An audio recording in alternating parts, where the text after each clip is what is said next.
الحمد لله وكفى والصلاة والسلام على من لا نبي بعد ما بعد فأعوذ بالله من الشيطان الرجيم بسم الله الرحمن الرحيم ثم آتينا موسى الكتاب تماما على الذي أحسن وتفصيلا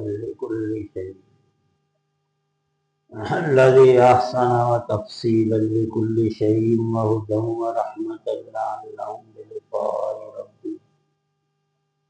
بلقاء ربهم يؤمنون وهذا كتاب أنزلناه مبارك فاتبعوه واتقوا لعلكم ترحمون أن تقولوا إنما أنزل الكتاب على طائفتين من قبلنا وإن كنا عن دراستهم لغافلين أو تقولوا لو أنا أنزل علينا الكتاب لكنا أهدى منهم فقد جاءكم بينة من ربكم وهدى ورحمة فمن أظلم ممن كذب بآيات الله وصدف عنها سنجزي الذين يصدفون عن آياتنا سوء العذاب بما كانوا يصدفون صدق اللہ العظیم۔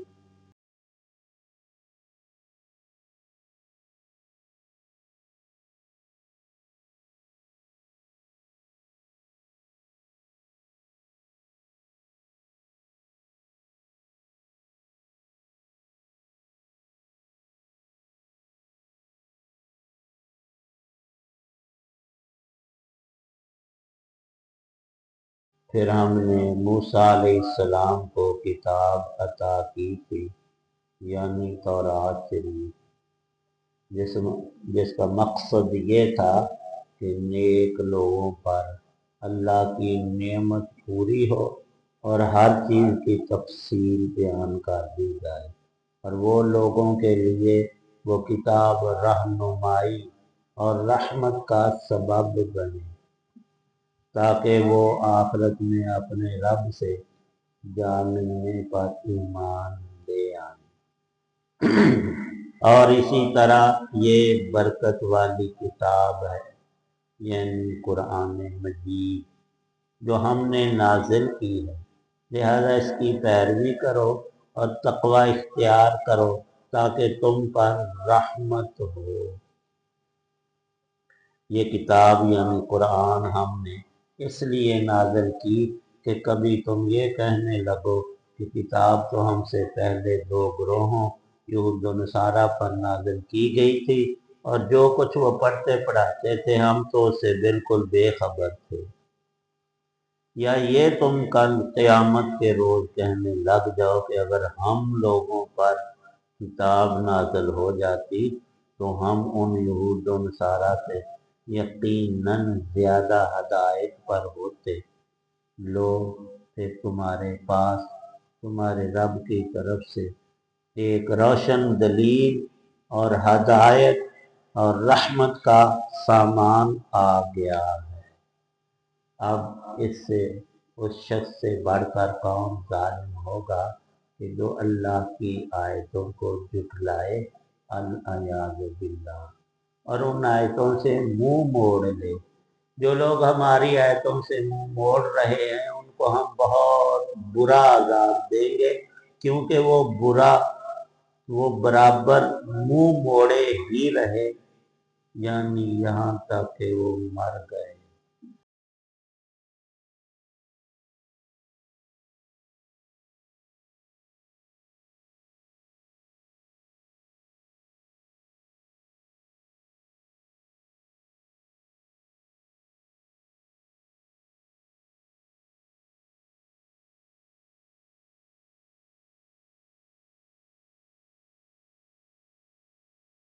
سورۃ الانعام کی آیات 154 تا 157 ہے۔ ان آیات میں اللہ تعالی شانہ نے آسمانی کتابوں کا ذکر فرمایا ہے جو اللہ کی طرف سے سراپا ہدایت، رحمت، برکت کا باعث کتابیں تھیں۔ اللہ تعالی شانہ نے 4 بڑی کتابیں اتاری۔ پہلی تورات شریف سیدنا موسیٰ علیہ نبینا علیہ السلام پر، دوسری زبور سیدنا داؤد علیہ السلام پر، تیسری انجیل شریف سیدنا عیسیٰ علیہ نبینا علیہ السلام، چوتھی اور آخری اور مہیمن سب مضامین کی حامل، کامل، اکمل، تا قیامت ابدی کتاب قرآن پاک حضرت محمد مصطفیٰ صلی اللہ علیہ وسلم پر اتاری۔ یہ 4 آسمانی بڑی کتابیں ہیں، اور جو چھوٹی کتابیں اللہ نے اتاری مختلف اوقات میں حضرات انبیاء علیہ السلام پر، ان کو صحائف کہا جاتا ہے۔ قرآن پاک کی مشہور آیت ہے صحف ابراہیم و موسیٰ، ہم نے ابراہیم علیہ السلام پر صحیفے اتارے، آدم علیہ السلام پر بھی صحیفے اترے، موسیٰ علیہ السلام پر تورات شریف کے نزول سے پہلے اللہ نے کچھ صحائف اتارے، دیگر انبیاء علیہ السلام پر بھی۔ فرمایا کہ ہم نے موسیٰ کو جو کتاب دی وہ تماماً علی الذی احسن،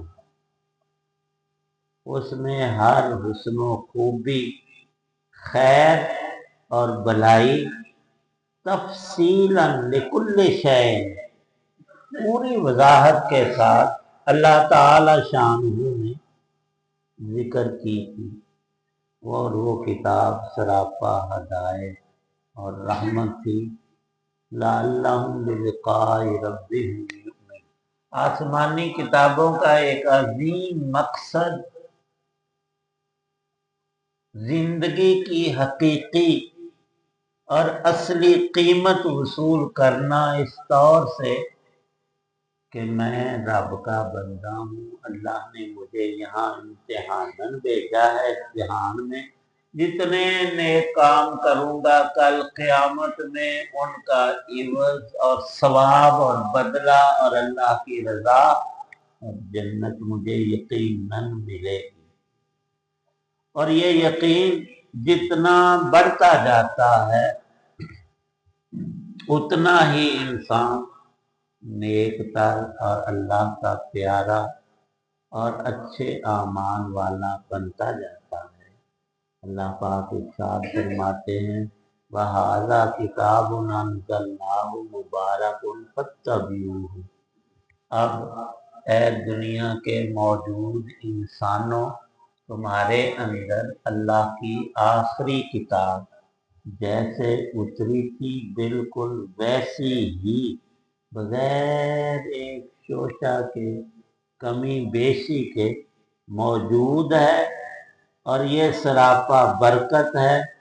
اس کی اتباع کرنے والا ہر شخص متقی بنتا ہے، اور جو تقوی اختیار کرے اللہ کی رحمتیں اور برکتیں اس پر نچھاور ہوتی ہیں۔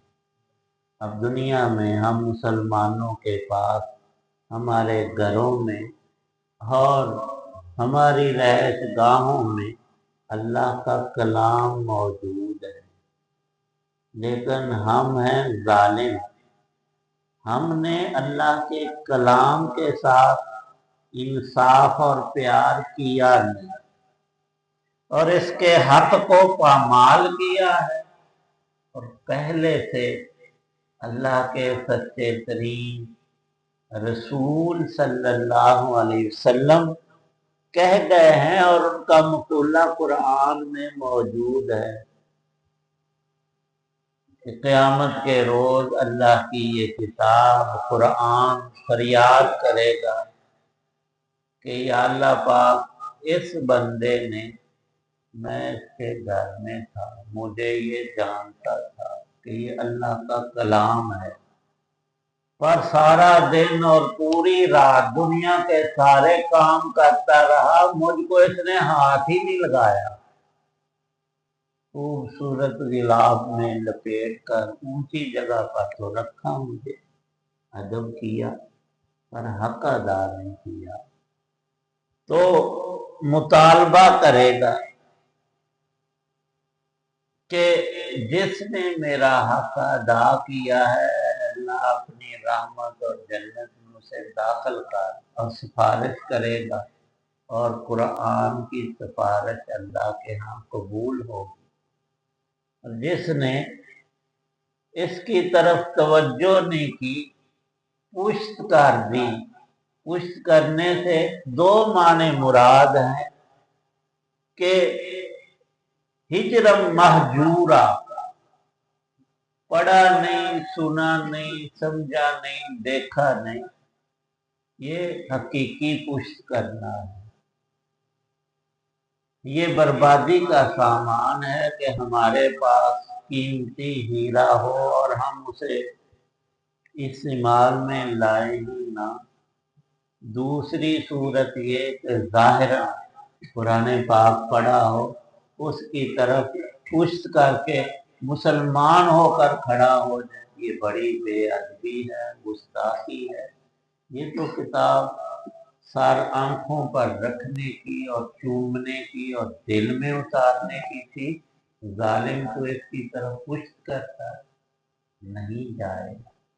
بات بار ادب کے تو اللہ تعالی شان ارشاد فرماتے ہیں کہ یہ میری کتاب ہی نہیں، میرا کلام ہے۔ پہلی تین کتابیں تھیں، وہ کلام اللہ نہیں تھے۔ کیوں نہیں تھی وہ کتابیں کلام اللہ؟ قرآن پاک کو اللہ نے اتارنے سے پہلے خود پڑھا ہے۔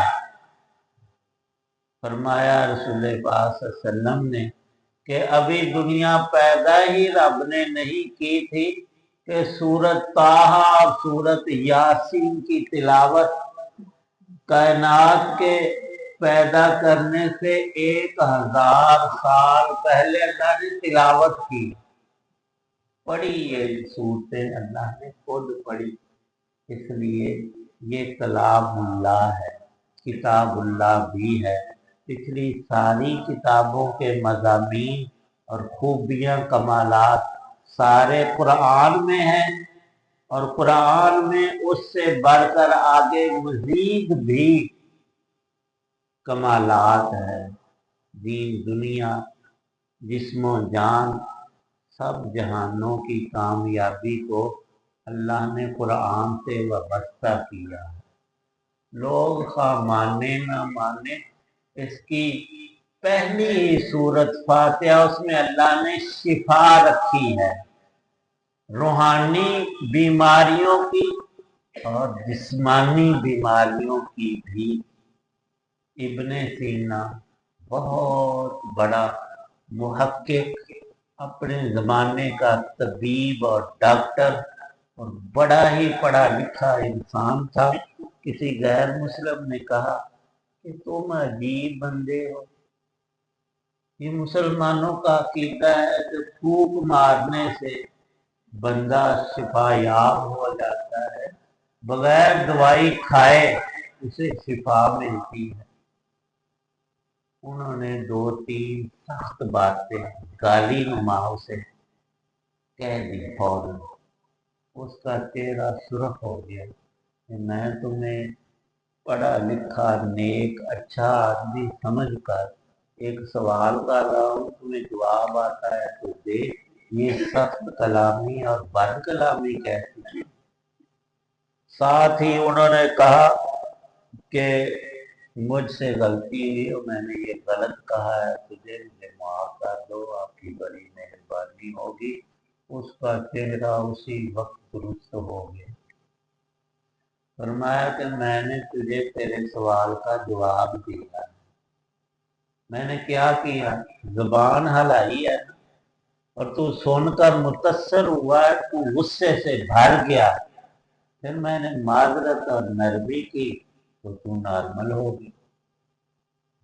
اس میں نے تجھے کوئی دوائی دی ہو، کھلایا پلایا ہو، کوئی اور کام کیا، صرف زبان ہلانے سے میں یہ بتانا چاہتا تھا کہ اللہ پاک نے ہر چیز میں تاثیر رکھی ہے، لفظوں میں بڑی تاثیر ہے، اور پھر اللہ کے لفظوں میں سب سے زیادہ تاثیر ہے، تو کیوں نہ سورۃ فاتحہ شفا ہو۔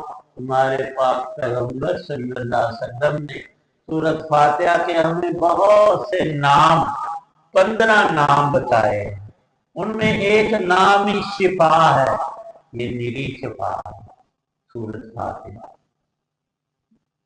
فرمایا کہ عرب لوگوں کے پاس حضرت ابراہیم اور حضرت اسماعیل، ان دونوں ہستیوں کے بعد اللہ نے کوئی نبی نہیں بھیجا، اور ان میں عربوں میں پڑھنے لکھنے کا دستور نہیں تھا، اللہ نے قوت حفظ ایسی دی تھی، صرف وہ اپنی پیڑھی یاد نہیں رکھتے تھے، اپنے جانوروں کی پیڑھیاں، یہ گھوڑا فلاں گھوڑے کا بیٹا ہے، اس کے باپ کا یہ نام تھا، دادے اور پردادے، انہوں نے ان کی جانوروں کی بھی نام رکھے ہوئے تھے، اور سارا کچھ انہیں ازبر ہوتا تھا۔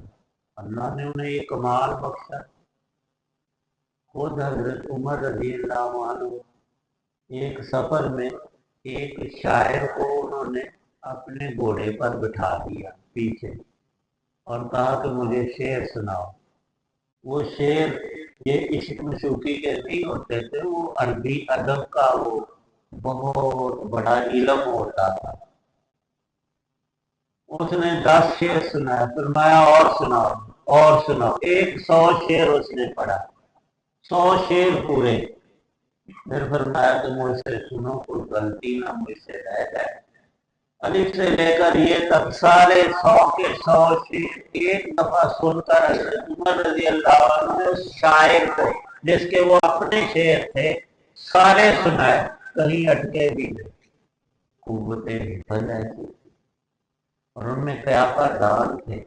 رسول پاک صلی اللہ علیہ وسلم کے زمانے میں آپ نے اپنے منہ بولے بیٹے زید بن حارثہ رضی اللہ عنہ، وہ غلام تو نہیں تھے، ڈاکوؤں نے جنگل سے کسی سفر میں ڈاکہ ڈالا، اور قافلے سے اس بچے کو بھی، کیونکہ اس زمانے میں انسان بکتے تھے منڈی میں لا کر اس لڑکے کو بیچ دیا۔ وہ حضرت خدیجہ رضی اللہ عنہ کی ملت میں آ گیا، اور یہ بکتا بکاتا مکے میں۔ جب حضرت خدیجہ کی شادی ہوئی رسول پاک صلی اللہ علیہ وسلم سے، تو انہوں نے زید جو ان کا غلام تھا رسول پاک صلی اللہ علیہ وسلم کو ہبہ کر دیا کہ اب یہ میرا غلام نہیں، آپ کا ہے۔ اس کا باپ اور چچا، اس کا قبیلہ بڑے غمگین تھے، رنج و الم میں ڈوبے ہوئے، ملک اور شہروں میں پھرتے تھے کہ ہمارا بیٹا کہیں مل جائے۔ لوگ حج کے لیے اس قبیلے کو جا کر بتایا کہ تیرا بیٹا ہم دیکھ کر آئے ہیں، وہ تو مکے میں غلام بنا ہوا ہے، محمد صلی اللہ علیہ وسلم کے پاس ہے، جا کر پیسے دے کر دیا۔ باپ آیا، ایک دو بندے ساتھ لے کر رسول پاک صلی اللہ علیہ وسلم سے مکے میں ملاقات کی کہ یہ میرا بیٹا تھا، ڈاکو چھین کر لے گئے تھے، اور ادھر بھی سب کا تھا، آ گیا ہے، آپ منہ مانگی قیمت، اگر یہ 5 لاکھ کا ہے 10 لے لو، 20 لاکھ لے لو، ہمیں دے دو، یہ ہمارا بیٹا ہے۔ رسول پاک صلی اللہ علیہ وسلم نے حضرت زید کو بلایا، یہ تیرے کو کون ہے؟ اس نے پہچان لیا، یہ میرا والد ہے، یہ میرا چچا ہے، یہ ہمارا پڑوسی ہے، میں تو جانتا ہوں سب کو۔ تو آپ نے ارشاد فرمایا بھائی ہماری طرف سے تجھے اجازت ہے، یہ تجھے لینے آئے۔ ڈوبتے رہے بڑا زمانہ، تو میں قیمت نہیں لیتا، میں فری میں تجھے آزاد کرتا ہوں، اگر تو ان کے ساتھ جانا چاہے ابھی چلا جا، اور اگر میرے پاس رہنا چاہے تو پھر میں زبردستی نہیں کرتا، میں زبردستی کہوں کہ تم لے جاؤ یا تو چلا جا، تیری مرضی ہے۔ وہ بڑے خوش ہوئے، والد چچا راضی ہوئے کہ ایسے بااخلاق انسان اللہ نے کم پیدا کی، اور بڑی توفیق کی کہ آپ نے تو سے بڑھ کر ہمیں راضی اور خوش کر دیا۔ وہ ان کے دل میں تھی کہ ابھی بیٹا ہمارے ساتھ چل دے گا، لیکن اسے پوچھا، اس نے کہا میں نہیں جانا۔ کیوں؟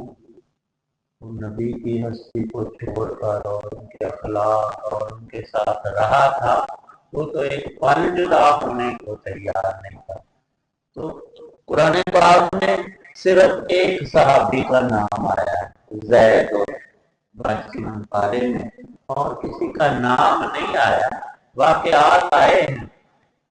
ان کی شادی رسول پاک صلی اللہ علیہ وسلم نے اپنی پوچھی ذات بہن سے کی تھی۔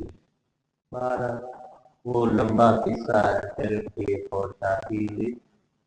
وہ خود گورے جتنے خوبصورت تھے، اور ان کو جو اللہ نے بیٹا دیا اس کا رنگ ذرا کالا تھا۔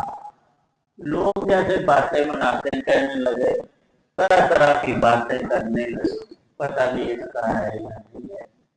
ایک دفعہ وہ مسجد میں لیٹے ہوئے، دونوں باپ بیٹے مسجد نبوی میں، اسامہ بیٹے کا نام تھا، اور باپ ان کو ساتھ لٹا کر مسجد نبوی میں سوئے ہوئے تھے۔ اوپر چادر نہیں تھی، لیکن قدرتاً دونوں کے پاؤں جو تھے وہ چادر سے باہر تھے۔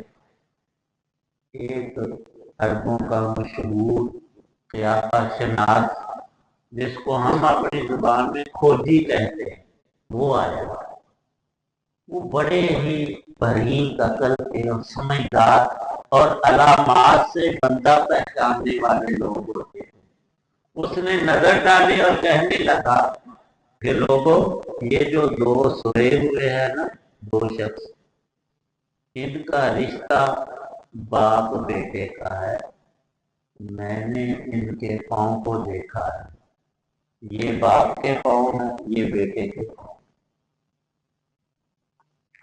جب رسول پاک صلی اللہ علیہ وسلم کو صحابہ نے یہ بات بتائی کہ فلاں آدمی فلاں قبیلے کا آیا تھا اور اس نے یہ جملہ بولا ہے، تو رسول پاک صلی اللہ علیہ وسلم کو بے انتہا خوشی ہوئی۔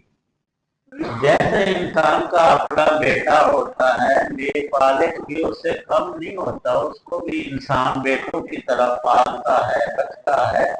تو وہ کہتے ہیں پنجابی میں، مول نالوں بیاج پیاری، تو اولاد ہوتی ہے، اس سے تو انسان کو قلبی تعلق ہوتا ہی ہے۔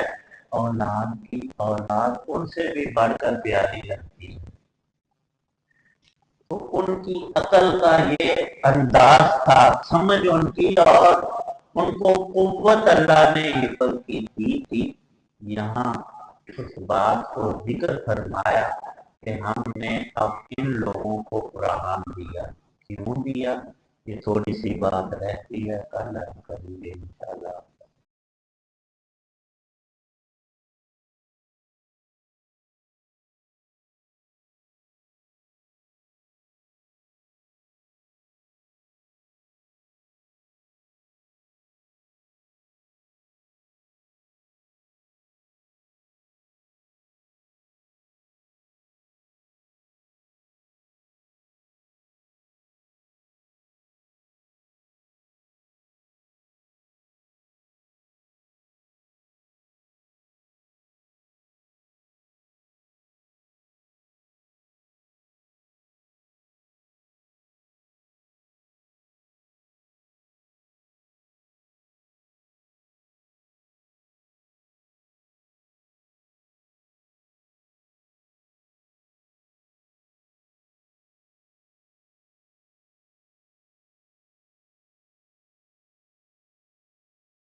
الحمد للہ رب العالمین والصلاة والسلام علی رسول النبی الکریم ربنا آتنا فی الدنیا حسنۃ وفی الآخرۃ حسنۃ وقنا عذاب النار۔ یا اللہ پاک سب بیماروں کو شفا عطا فرما، مقروضوں کو قرض سے نجات عطا فرما، تمام تنگیاں پریشانیاں دور فرما، اپنے اللہ دعا میں موجود سب کی نیک دعاؤں کو قبول فرما۔ صلی اللہ تعالی علی خیر خلق محمد وعلی آلہ وصحبہ وسلم۔